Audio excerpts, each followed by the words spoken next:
Far East Broadcasting Company Philippines, in partnership with Green Hills Christian Fellowship Ortigas, bring you a message from the Word of God. Together, let us know Christ and make Him known. Buksan po natin ang ating mga Biblia sa aklat ni Luke. Nasa chapter 8 na po tayo. Babasahin po natin ang verses 1 to 3. Sa inyo pong mga Pew Bible, nasa page 1042 or 1042. Sabay-sabay po nating basahin ang Luke chapter 8, verses 1 to 3. Soon afterward, he went on through cities and villages, proclaiming and bringing the good news of the kingdom of God, and the 12 were with him, and also some women who had been healed of evil spirits and infirmities. Mary, called Magdalene, from whom 7 demons had gone out, and Joanna, the wife of Chusa, Herod's household manager, and Susanna, and many others who provided for them out of their means. Pagpalain po ang salita ng Diyos sa ating mga puso. Tayo po'y saglit na manalangin. Panginoon, sa aming pag-aaral ng inyong salita ngayong hapong ito, makita sana namin, Panginoon, ang kahalagaan ng kababaihan, Panginoon, sa ministeryo na ibinigay mo sa amin. At nawa, O Diyos, ay mahamon ang aming mga kababaihan at maparangalan din sila sa aming pag-aaral na ito, sa hapong ito.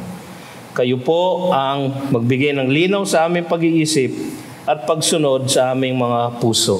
Ito ang aming samot dalangin sa pangalan ni Jesus. Amen. Maaari na po kayo maupo. Tayo po ay nagpapatuloy sa ating communion series sa Gospel of Luke. Alam po nating lahat na tuwing communion weekend, tayo po ay bumabalik sa Gospel of Luke upang balikan ang ating serye na pinamagatan nating God the Son, Son of Man. At ang title po ng ating mensahe sa hapong ito ay ang mga kakaibang kababaihan, puro K. Ang mga kakaibang kababaihan sa ministeryo ni Kristo. So sa Luke chapter 8 tayo, verses 1 to 3. Tayo po ay nanggaling last time nung tayo nasa Luke, pinag-aralan po natin yung episode na kung saan merong isang babaeng mababa ang lipad, no? Na pumasok sa isang handaan ng isang pariseo at kanyang pinarangalan at binigyang pagsamba at pagmamahal ang ating Panginoon. Kanyang binuhusan ng napakamahal na perfume ang kanyang paa at yung kanyang mga luha ang kanyang ginamit upang punasan ito. Isang pagpapakita ng kanyang pag-ibig sa ating Diyos. At sa pagpapaliwanag nitong pangyayaring ito, sinabi ng ating Panginoon na she loved much because she was forgiven much. But he who is forgiven little, loves little. So dahil po dito sa episode na ito at pagkakasunod-sunod nito dito sa ating pag-aaralan ngayong hapong ito, ang akala ng iba, itong makasalanang babaeng ito ay si Mary Magdalene. Hindi po siya ito. No? Sapagkat na paghahalo po nila, yung nangyari sa John chapter 11, chapter 12, kung saan meron ding isang Mary na nagbigay ng pagmamahal at parangal sa ating Panginoon. Pero yun naman ay si Mary, kapatid ni Martha. So hindi din po si Mary Magdalene yon. Pero ang gusto ko pong ipakita sa inyo, yung pagpapatawad ng Panginoon na siyang nakita natin dun sa last lesson natin sa Luke. Yun po ang dapat nating makita. Yun po ang dapat na matingkad na makita natin dito. sapagkat dahil sa pagpapatawad niya ng mga ganong klaseng babae, ng mga ganong klaseng makasalanan, marami ang sumunod sa kanya at nagbigay ng pagsuporta at pagtulong sa kanyang ministeryo. Alam niyo mga kapatid, sa kasaysayan ng sanlibutan, malalim at matindi ang pang-aapi na dinanas ng mga babae sa kamay ng mga mapang-abusong lalaki, lalo na noong panahon ng ating Panginoong Jesus. Pagkatapos magkasala ang babae at lalaki sa Genesis chapter 3, ay isang sumpa na ibinigay ng Panginoon o isang prophecy na binigay ng Panginoon sa babae. Ang sabi niya sa kanya, "And your desire shall be for your husband." Pero ang tamang pag-translate po siguro nun are, "Your desire shall be contrary to your husband. But he shall rule over you." Nakikita niyo yung tension dun sa dalawang statement na yon? Yung una, ang sabi ng Panginoon, ang magiging pagnanais mo bilang isang babae ay ang pagiging head ng pamilya na posisyon ng asawa mong lalaki. Pero, sabi niya, but he, ang asawa mong lalaki, shall rule over you. So alam natin na yung statement before has to be about yung desire ng babae na ma-usurp yung posisyon ng lalaki. Alam nyo, siyempre hati ang mga theologian sa pag-interpret ng verse na yon, pero mukhang maganda ang translation ng ESV doon. No? Sa ESV kasi, parang malinaw na sinabi ng Panginoon yon sa babae. Your desire shall be contrary to your husband. Kasi hindi naman pwedeng your desire shall be for your husband. Natural na yun eh. Hindi naman yung binago ng fall, ng pagiging makasalanan nila. So datapwat merong nagbago pagkatapos nilang mahulog sa kasalanan at magkaroon ng sinful nature. Part of that nature, your desire shall be contrary to your husband, but he shall rule over you. So over the years, nagkaroon ng tension between the man and the woman. So over the years, sa mga lalaki, inabuso ang kanilang pagiging pinuno ng tahanan. Inalipin nila ang mga babae sa mahabang panahon. Kaya naman ang mga babae ay naghimagsik, no? Nag-women's liberation movement dahil sa labis na pang-aabuso ng mga lalaki. Nung panahon ni Kristo Jesus, walang halaga ang isang babaeng anak. Naalala nyo, nung pinag-aralan natin yung si Jochebed, no? Ang pinapapatay lang ay mga batang, nung dumadami na yung mga Egyptians, no? Ang pinapapatay lang ni Pharaoh ay mga batang lalaki. Yung mga batang babae, hinayaan na niya. Isang hudyat na wala silang nakikitang halaga sa buhay ng mga batang babae. In fact, may mga horror stories na kung minsan tinatapon na lang nila kung saan-saan. Napaka-tindi, napakalalim ng pang-aabuso na dinanas ng kababaihan over the years. Ngunit, naging kakaiba ang naging paglingap ni Jesus sa estado ng kababaihan noong siya ay lumakad sa ating daigdig. Lalong matingkad dito sa Gospel according to Luke.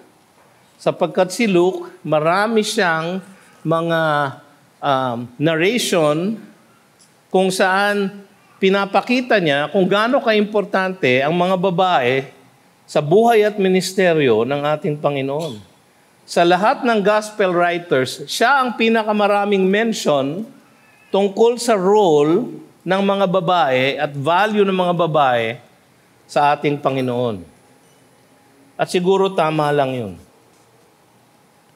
Tama lang yun. Sapagkat gayon na lamang ang paglingap ng ating Panginoon sa estado ng mga babae. Ang mga babae noong araw hindi pinag-aaral o tinuturuan ng isang craft. Kaya sa kanilang paglaki, sila ay completely dependent sa kanilang ama, kung sila ay walang asawa, o kung sila ay may asawa, sa kanilang mga asawa. Kaya pag sila ay namatayan ng asawa, talagang grabe yung kanilang sitwasyon. Wala silang kakayahan na gumawa ng hanap buhay. Ganon ang trato sa mga babae noon. Hindi sa ating Panginoong Jesus. Makikita natin dito sa ating kwento, ngayong hapong ito, nakakaiba ang kanyang pagmamahal sa mga babae. Dahil dito malaki ang naging papel at kontribusyon ng mga babae sa ministeryo ng ating Panginoon. Magmula pa noon at hanggang sa ngayon. No? Kung tayo magbibilangan ngayon, sino ang mas maraming naririto ngayon? Babae o lalaki? Ano ang hula nyo? Babae, di ba?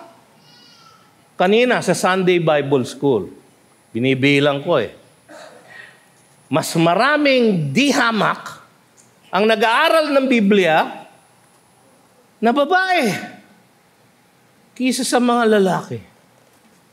Pagka may activity ang ladies ministry natin, daan-daan ang binibilang. Ang men's ministry, nung lumampas ng 100, praise God. Dapat tayong mahiya mga lalaki. No? Meron tayong men's retreat sa June 12 to 14 sa Clark. Marami pa sa inyo hindi pa nagre-register. Naku, mga kakalalakihan. No? Kailangan natin mag-step up sapagkat ang mga kababaihan natin dito sa GCF ay di hamak na tapat sa paglilingkod. Alam nyo, kahit nung panahon ni Jesus, sino ba ang nag-deny sa Kanya? Mga lalaki. Sino ang nag-betray sa Kanya? Mga lalaki. Sino ang nang-iwan sa Kanya? Mga lalaki. Pero sino ang kasama hanggang sa krus? Sa tabi ng krus mismo? Mga sino ang nandoon nung siya ay nililibing? Mga sino ang nauna sa sepulcher nung Resurrection Sunday? Mga mga lalaki. Nako. Medyo nakakahiya po tayo, no?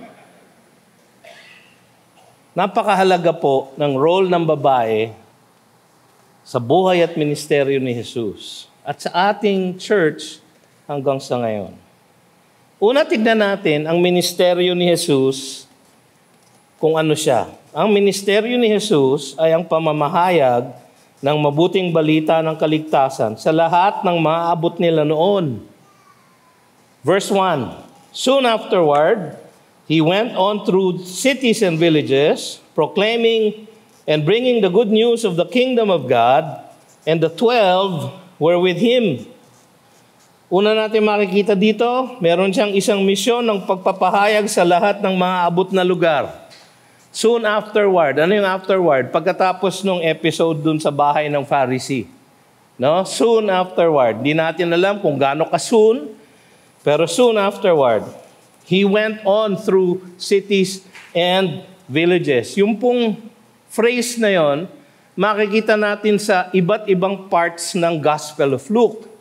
At usually, siya ay nagsisilbing isang buod or summary or introductory remarks bago isang section. So sa chapter 4, verse 15, merong ganitong sinasabi din, na siya ay umiikot sa mga cities and villages preaching the gospel of the kingdom of God. Tas dito ulit, meron na naman. At ini-introduce nitong phrase na ito, yung section hanggang sa chapter 9, verse 51. At pagkatapos nun, ay yung kanyang pagpunta na sa krus. Kasi dinidescribe dito kung ano ang ministeryo ng ating Panginoon. He went on through cities and villages. Siya ay nagpapahayag sa lahat ng mga abot niyang lugar. Kung isipin nyo, bakit kaya nung bumaba ang ating Panginoon dito sa lupa, bakit kaya pinili ng Diyos na siya ay ilagay sa isang napakaliit na bansa, na napakakonti ang mga tao, na napakababa ng estado? In fact, sila ay sinasakupan ng Empire of Rome noong panahon na ito. At bakit kaya sa lahat naman ng lugar kung saan siya umikot ng umikot at nag-preach, ay tinutukan niya ang area ng Galilee. Probinsya po yun. Bakit hindi siya nag-concentrate sa Jerusalem? Nandoon ang mga religious elite. O bakit kaya hindi siya dumating dito sa lupa bilang isang religious elite?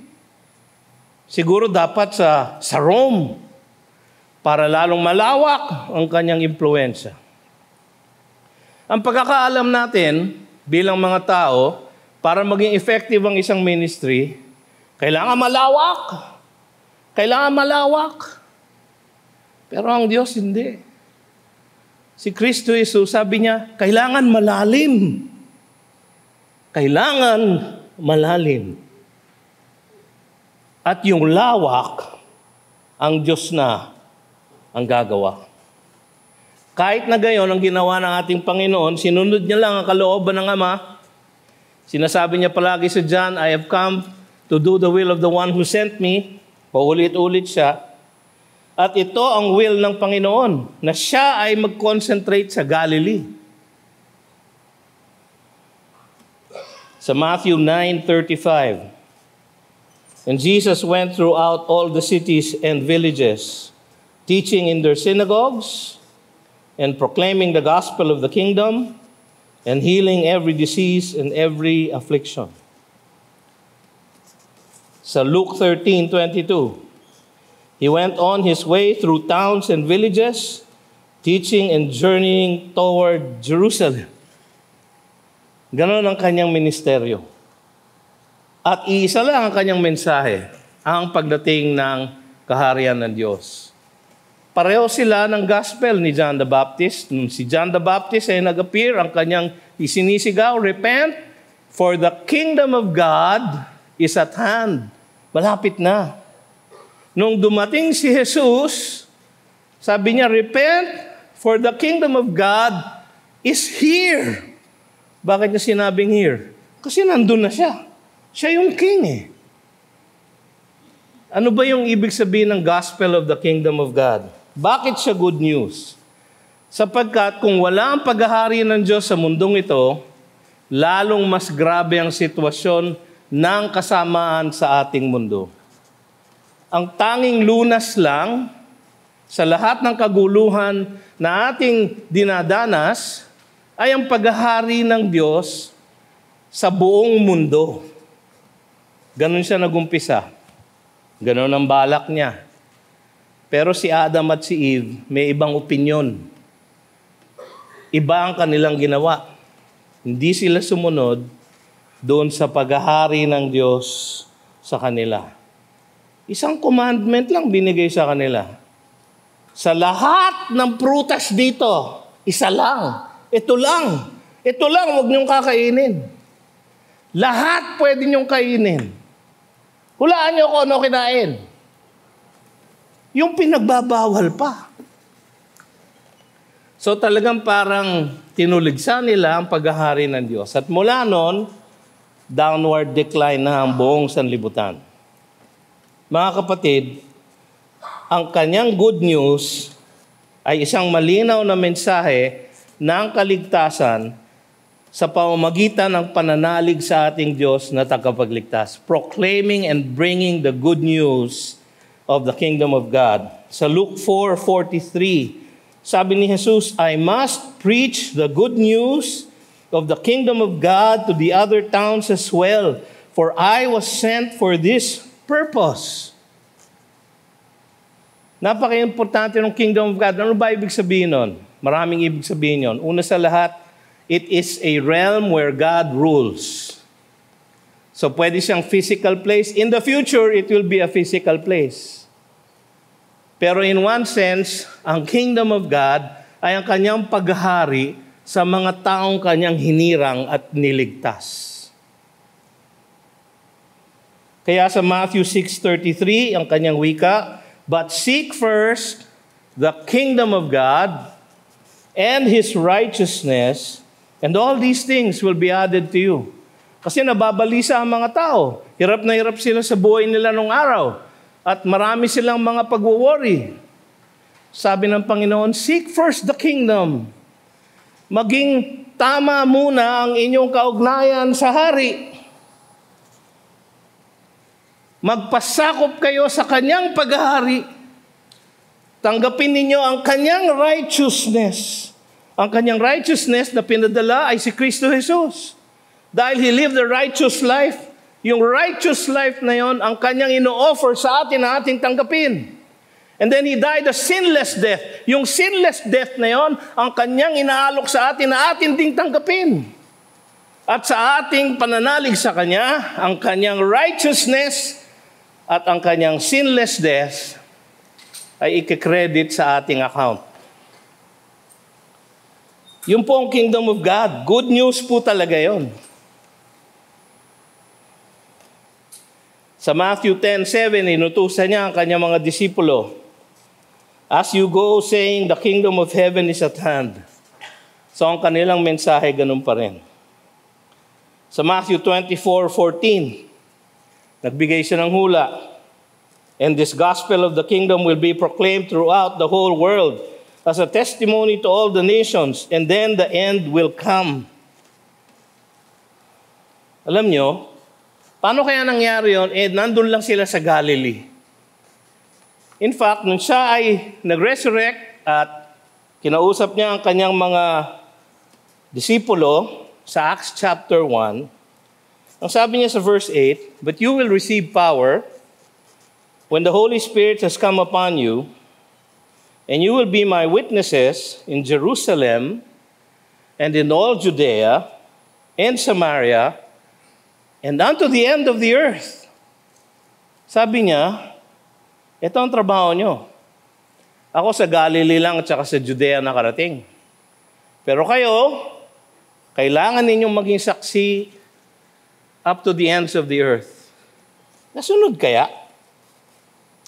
Sabi sa Acts 5:28, pinagbabawalan na sila ng Sanhedrin dahil marami nang sumasanib sa kanilang pananampalataya. We strictly charge you not to teach in this name.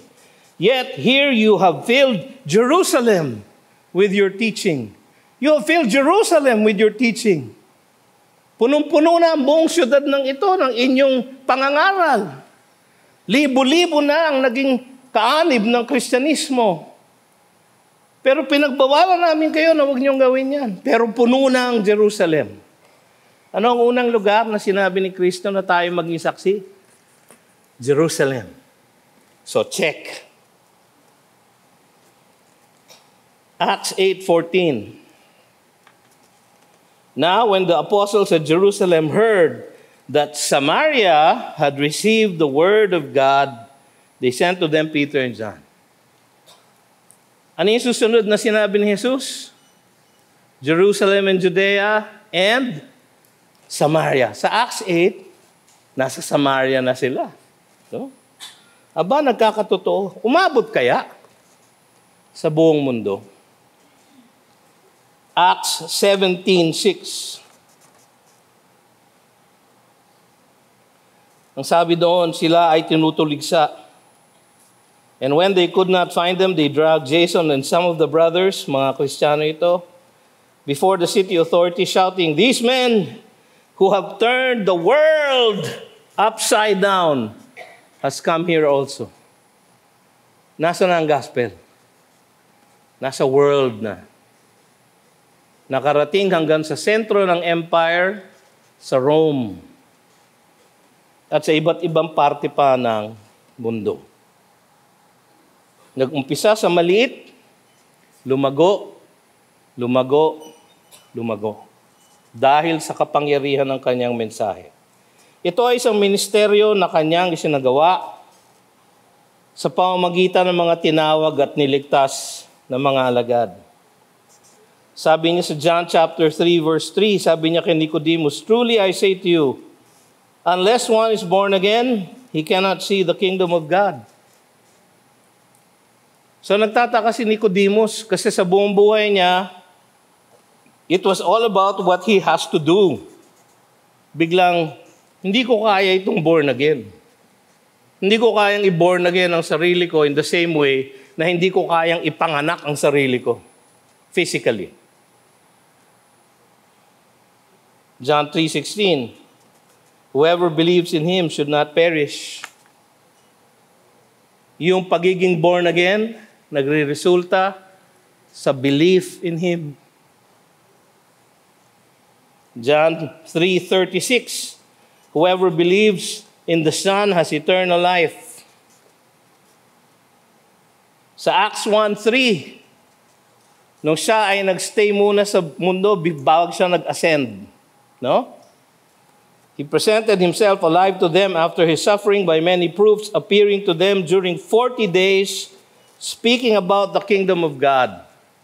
Ang kingdom of God ay walang iba kundi ang paghahari ng Diyos sa ating mga puso, sa ating mga buhay. Ito ay isang ministeryo na ginawa niya sa pamamagitan ng mga tinawag niya at niligtas. And the 12 were with him. Luke 6:12-16, siya ay nagpray sa mountain. He continued in prayer to God. And when day came, he called his disciples and chose from them 12, whom he named apostles.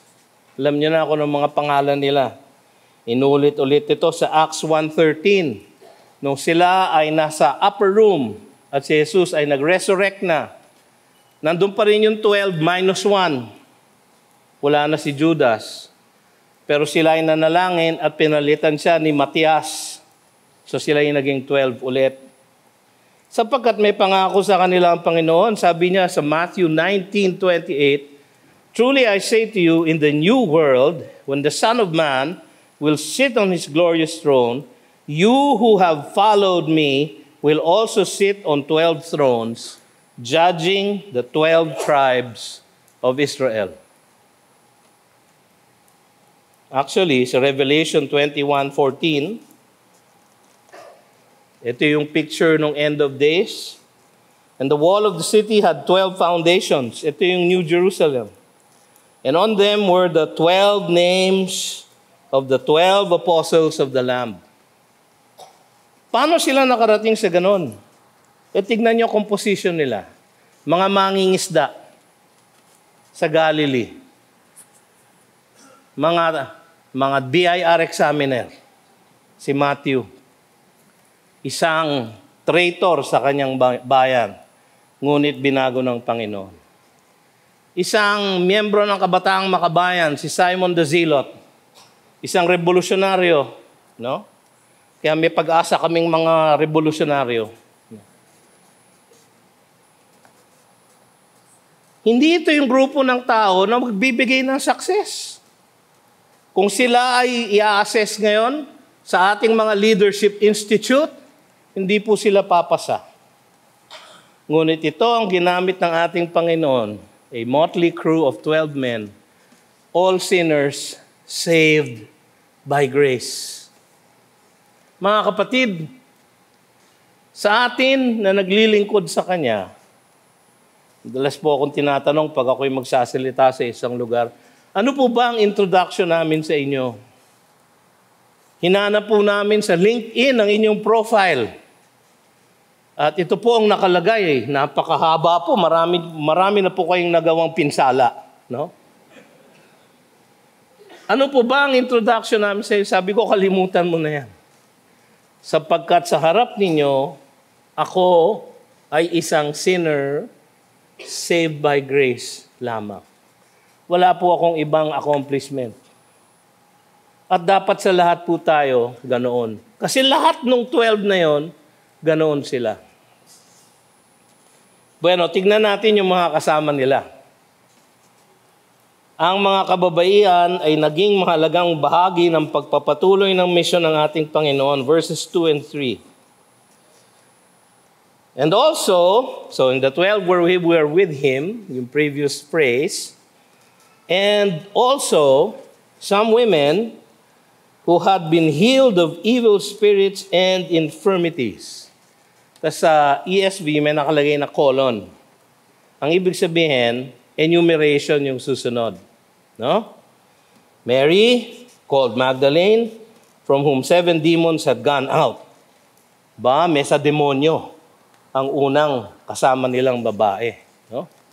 Hindi ito yung Mary, hindi ito yung prostitute sa chapter 7. Hindi din dito si Mary na kapatid ni Martha. Okay. Sino pa? And Joanna, the wife of Chusa, Herod's household manager. Ba, medyo mayaman-yaman ito. Dahil executor ng estate ni Herod the Tetrarch ang asawa niya. So siya ang treasurer and administrator. So marami siyang pera. Pangatlo, and Susanna and many others who provided for them out of their means. Mamaya po babalikan natin yon. Kakaibang pagmamalasakit ang pinakita ng ating Panginoon sa mga babaeng ni walang karapatan maging disipulo ng isang tagapagturo ng panahon na yon. Noon nga, bawal maging testigo sa isang court case ang babae. Bawal. Kung ako sa kanila, babaguhin ko yun. Ano ba? Maraming nalalamang balita ang mga babae. Di ba? Lahat ng mga, di ba? Mga detalye na hindi napipick up ng lalaki, napipick up ng babae. No? So pag tinanong ka lalaki, nakita mo ba yung babaeng yun dumaan? Oo, matangkad siya at medyo may timang buhok. Pag babaeng tinanong mo, matangkad, medyo chinita, ang sapatos niya ay Manolo Blahnik, no? Ang kanyang bag ay Gucci, no?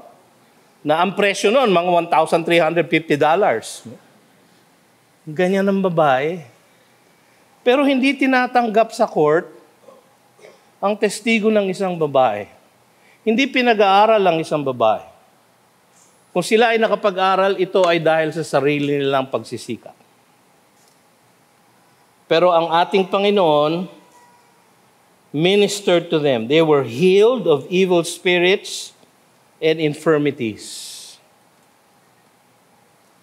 Sa Luke 23:49, nung siya ay nililibing, ang sabi doon, and all his acquaintances and the women who had followed him from Galilee stood at a distance watching these things. Sa Luke 23:55, the women who had come with him from Galilee followed and saw the tomb and how his body was laid. Crucifixion to burial. Andon ang mga babae. Sa Matthew 27:55, there were also many women there looking on from a distance who had followed Jesus from Galilee, ministering to him. Hanggang sa huli ng kanyang buhay sa ating daigdig, ang nagmiministeryo sa kanya ay mga babae. Mark 15:40, there were also women looking on from a distance, among whom were Mary Magdalene and Mary the mother of James the younger, and of Joseph and Salome. Verse 41, when he was in Galilee, they followed him and ministered to him. and tropos, they supported him. And there were also many other women who came up with him to Jerusalem. Sa Acts 1:14, sila'y nananalangin, all these with one accord were devoting themselves to prayer together with the women and Mary, the mother of Jesus, and his brothers. Sa upper room, mas marami po ang babae kaysa sa mga lalaki.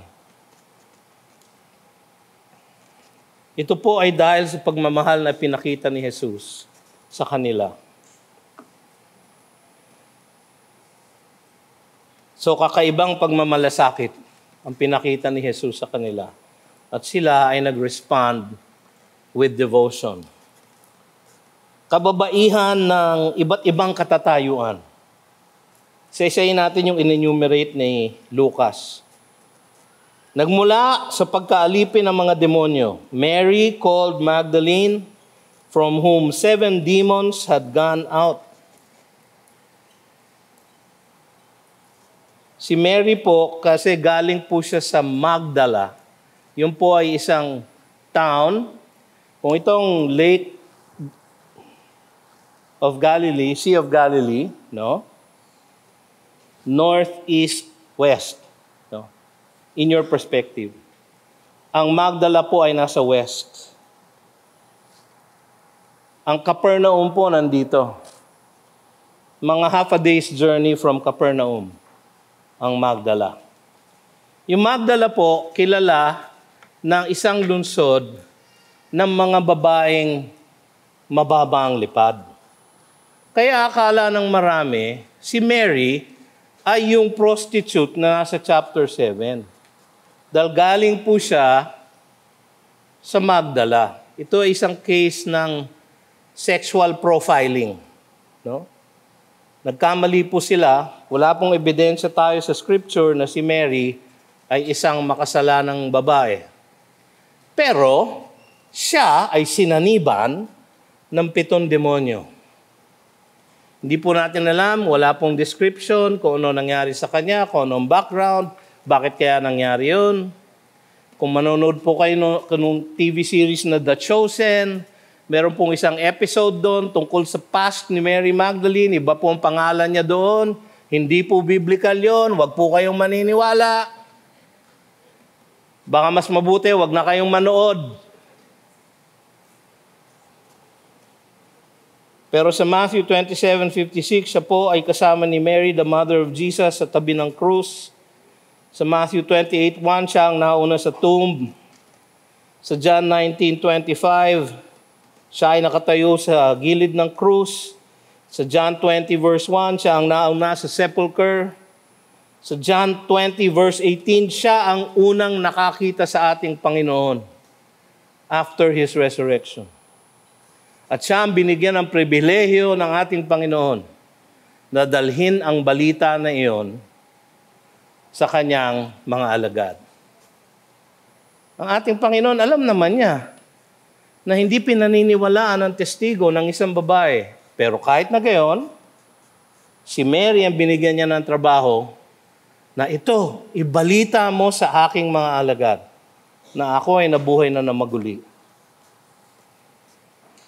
Napaka-special ni Mary sa buhay ng ating Panginoon. Kaya naman ang ating kultura, chinismis na si Mary. Kahit nung araw, chinismis siya, akala siya yung prostitute. Ang ating kultura, chinismis na rin si Mary, na siguro meron silang kaugnayan ni Jesus.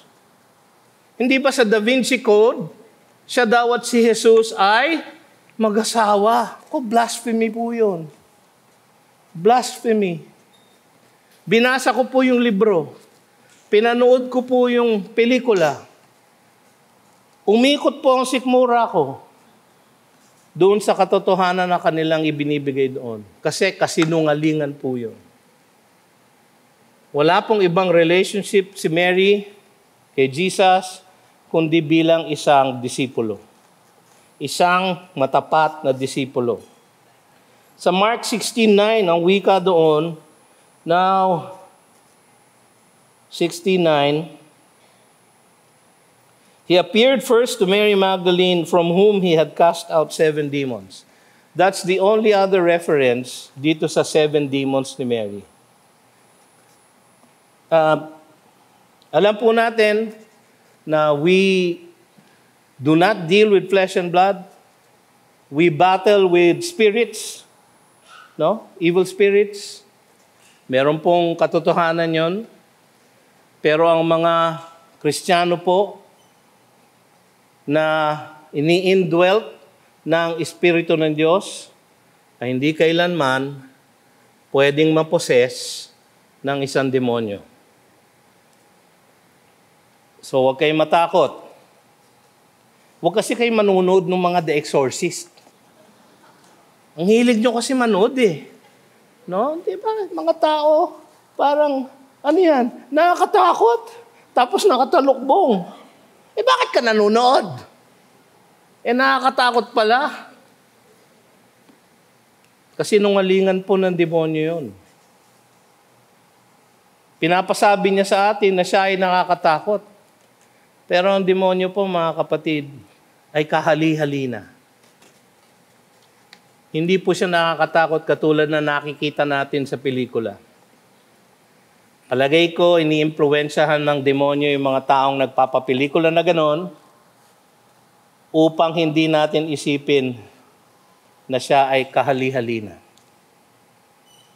Kung minsan, siya ay sumisira sa buhay natin sa pamamagitan ng pagtukso sa atin sa kasalanan. Sapagkat kahit na tayo ligtas, tayo po ay marupok at mahina pa rin.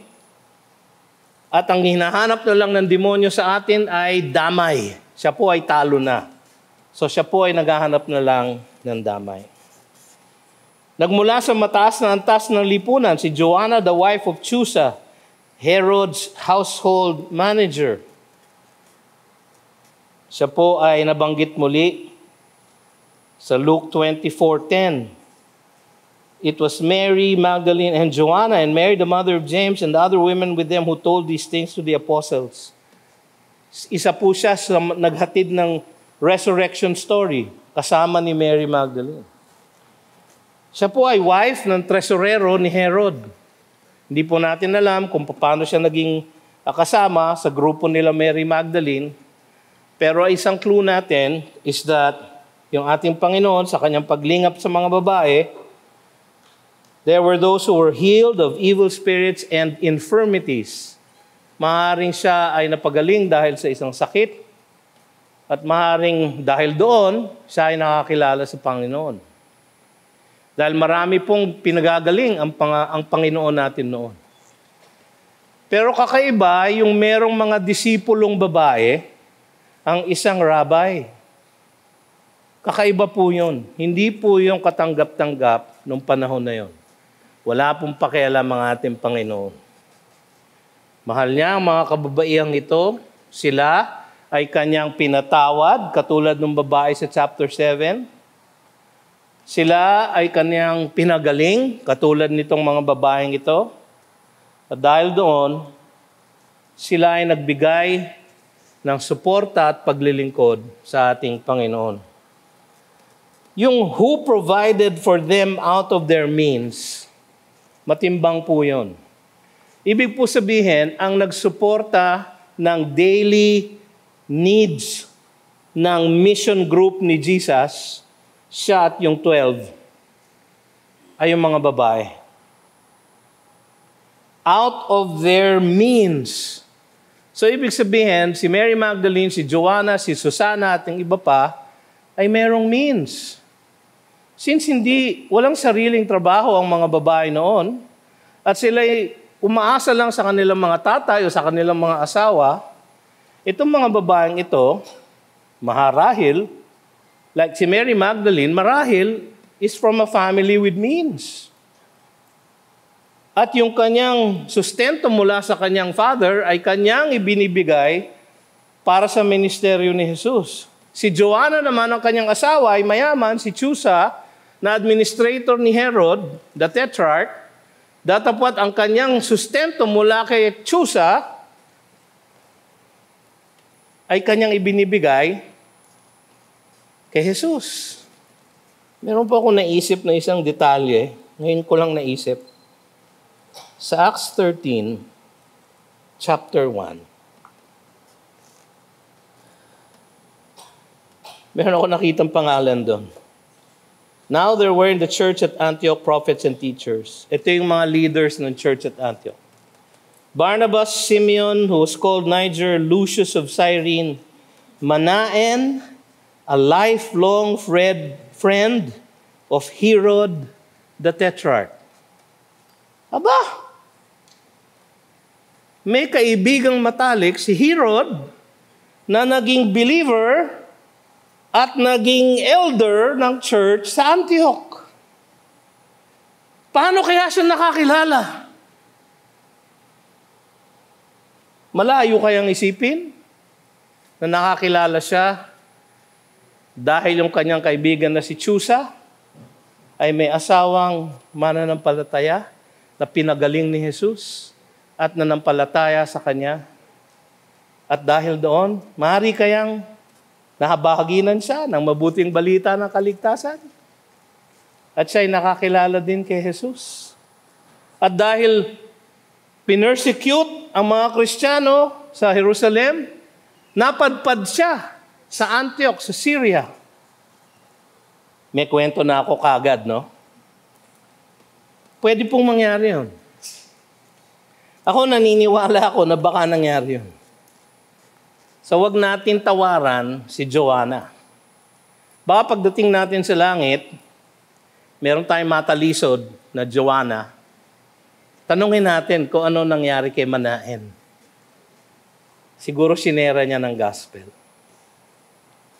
Si Susana ay hindi kilala, is not mentioned anywhere else, kundi dito. Hindi natin alam kung sino si Susana. Marami pong awit ang may pangalan niya. No? Pero mga makapundong awit yon, no? Naalala ko po kanina, sabi ng mga anak ko, why do you remember all of these songs from the 70s? And you cannot remember kung uminom ka ng gamot kaninang umaga. Ganyan na po talaga tayo ngayon, mga tumatanda. Kakaibang suporta ang kanilang iginugol. Ang salaysay nito, mga kapatid, ay isang pagpupugay at hamon din sa mga kababaihan natin ngayon. Napakahalaga po ng inyong role sa church, sa kingdom ng ating Panginoon. At nakita na natin yan dito sa GCF. Kung gaano kalakas ang ministeryo ng mga babae. Hindi ko matatawaran ang ministeryo ng aking misis sa akin. Kung hindi dahil sa kanya, matagal na po akong patay. Siya po ay doktora. Binubuhay niya ako dahil sa mga gamot na pinaiinom niya sa akin. Sa kanyang pag-aalaga sa akin. At bukod sa araw na ito at sa ibang araw na pambihira, palagi ko po siyang kasama dito sa church. Kasama siya sa Sunday Bible School. Kasama siya sa worship service ng 10:30. Kasama ng aking mga anak. Kasama ko rin po siya sa aking paglilingkod dito. Mapapansin nyo, ganyan din po si Joy, si Ate Joy, ni Pastor Larry. Palaging nasa kanyang tabi. Palaging sumusuporta. At tiyak palaging nananalangin. Ano kaya ang ministeryo namin kung wala ang mga babaeng ito sa aming mga buhay? Ano kaya ang GCF kung wala ang mga babae dito sa church natin? Ang kinatatakot ko nga, baka biglang mag-rapture, tas ang maiwan dito, puro lalaki. Huwag naman po sanang itulot ng Panginoon. Pero ang hamon ko sa inyo, mga babae, siguro encouragement, magpatuloy po kayo sa inyong paglilingkod. Hindi lang po sa pagbibigay, pero ang mas mahalaga, ang pagbibigay ng inyong tulong, suporta, presensya, pananalangin para sa mga gawain ng ating church. Meron po tayong ministry na on our knees, on her knees, on our knees. Ha? On her knees. Malinaw. Prayer ministry po yon ng guess who? Mga babae. Mga lalaki, meron ba kayong on his knees? Isang hamon po sa inyo mula sa ating mga kababaihan. You've just heard a message from the Word with Green Hills Christian Fellowship Ortigas in partnership with Far East Broadcasting Company Philippines. We hope you can join us next week. God bless you.